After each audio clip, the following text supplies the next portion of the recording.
យើងចេញមកពីគ្រួសារនេះអស់សំណាងយើងស្ដួចស្ដើងជាងគេបន្តិចមែនតែបើមានឱកាសធ្វើការសុំធ្វើការឲ្យអស់ពីចិត្ត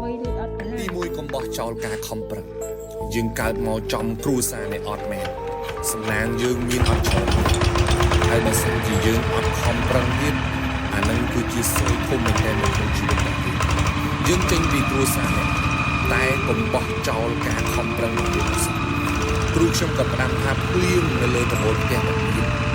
ភ្លៀងនោះក៏ធ្លាក់លើដំបូលផ្ទះយើងដំបូលគេធំទឹកផ្ទះគេបបោគេមិនត្រង់ក៏បានដែរប៉ុន្តែដំបូលផ្ទះយើងតូចបើសិនជាយើងខ្នះខ្នែងជាងគេបន្តិច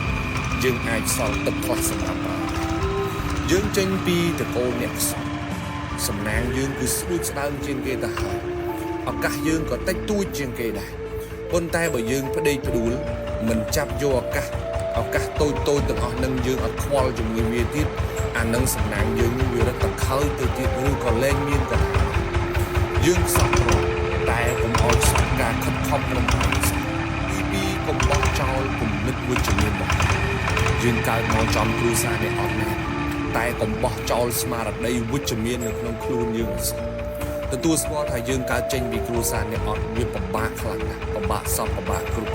សម្ពាធក៏ច្រើនសម្ពាយក៏ច្រើនអំរែកក៏ធំតែការគិតអវិជ្ជមានវាអត់បានជួយយើងឲ្យធូរស្បើយទេទេចា៎អ្នកខ្លះចាប់កាន់ការងារភ្លាមនឹកឃើញដល់រឿងអវិជ្ជមាននឹងចូលទៅ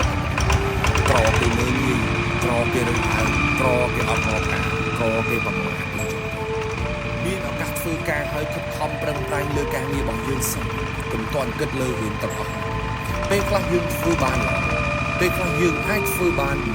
100% ប៉ុន្តែដោយសារតែការគិតវិជ្ជមានការគិតមិនល្អរបស់យើងនឹងវាបែរជាបំភ័យយើងទៅហើយពេលខ្លះគេអត់បានធ្វើឲ្យយើងទេ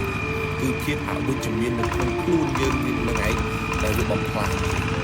យើងខ្សោយឱកាសយើងមានតិចតួចណាស់កុំយករឿងអត់បានការមួយចំនួនមកបំផ្លាញឬក៏ពន្យាការងាររបស់យើងមានការងារធ្វើទៅផ្ដោតលើការងាររឿងរ៉ាវអីផ្សេងទៀតទុកវាម្ដងសិនទី3កុំបោះចោល